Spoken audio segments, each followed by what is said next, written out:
Hello, Anomaly here, and welcome to another Mistweaver commentary video.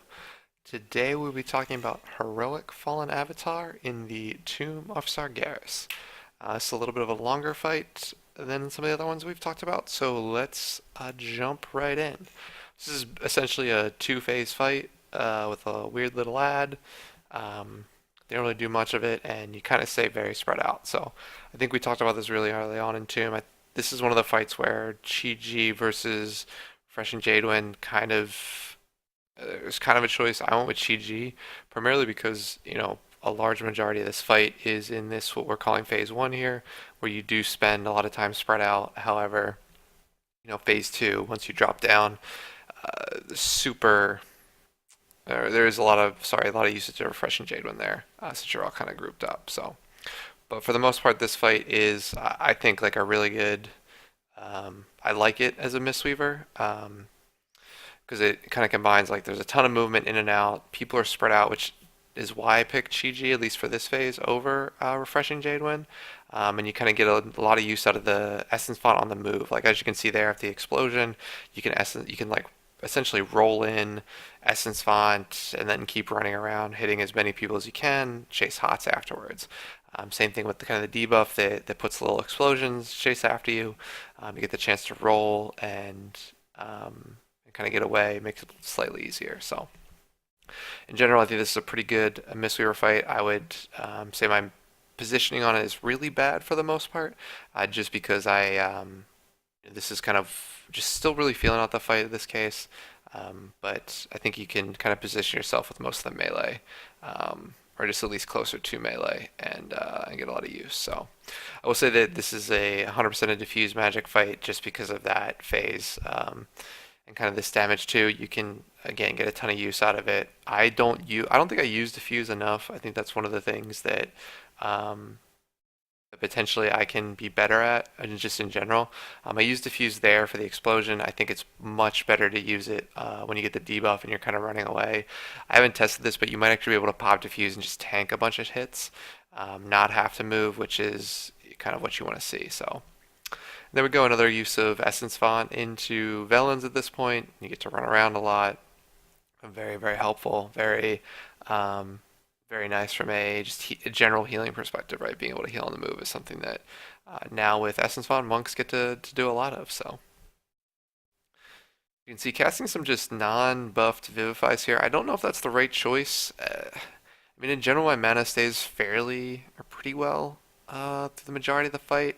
I do end up getting two Innervates, which definitely helps with that. But I think, as we kind of look at this, potentially if you're not getting two Innervates, you don't have a Wisdom, letting somebody else cover some of these, individual people that need healing.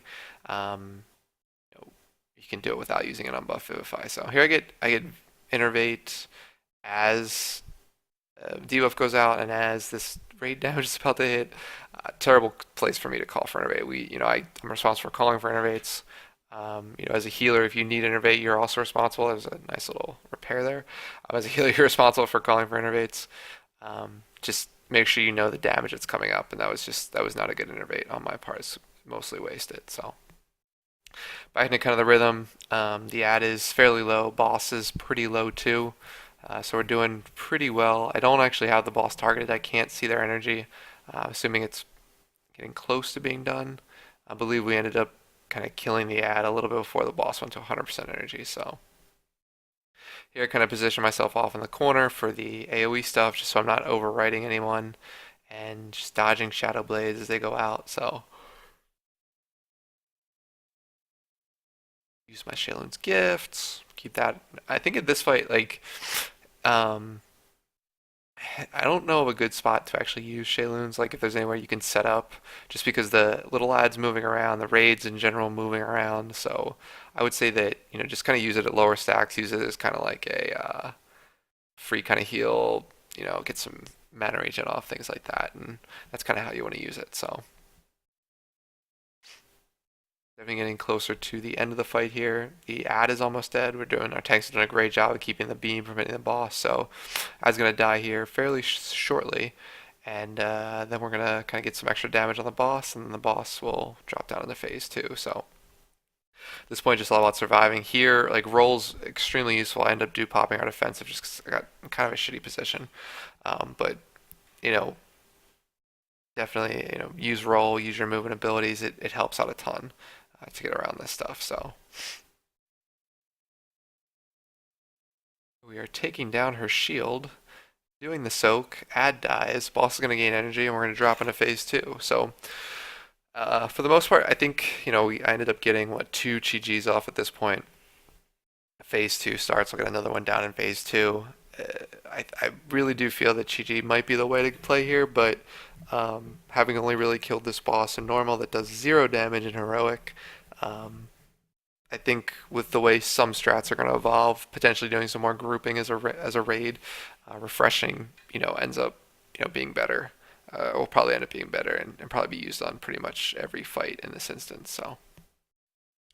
Final phase here, there are kind of the purple debuffs you need to soak. You're going to dodge some tornadoes. This is really where RJW is going to shine for these kind of debuffs that explode and knock people back. There's going to be tons of a lot of clumping and a lot of use out of it. So this final piece, I think I played fairly well. I'm trying to remember if there's any glaring issues that I might have pulled.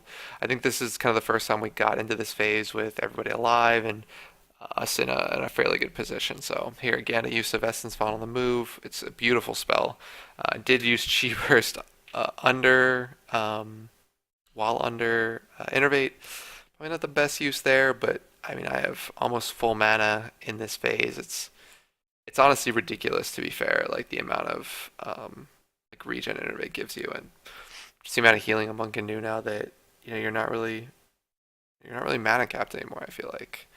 Um, so I think in general the changes in 725 were good, and it kind of reflected here. Either that or my healers are really bad, or it's heroic and we don't take any damage. And I just happen to be sniping better. Like I don't know what it is. So, but that is kind of Fallen Avatar. I actually, I mean, it's funny. Like as this instance goes on, I think the end fights are interesting. I think they leave a lot open to some really cool mechanics in Mythic, and I think this one's going to be that. So. Thank you everybody for watching. That is Fallen Avatar, and I think I did pretty well in that fight. But if you do have any kind of comments, questions, suggestions, please leave them below. I kind of try and read and respond to everything. If you have anything else you want to talk about, maybe you want to learn more about other monk specs, you can check out the Peak of Serenity Discord. I hang out there also as Anomaly. But definitely, I guess ping me, have any questions, let us know, ask them there. But thank you very much for watching, and we will talk to you all later. Bye.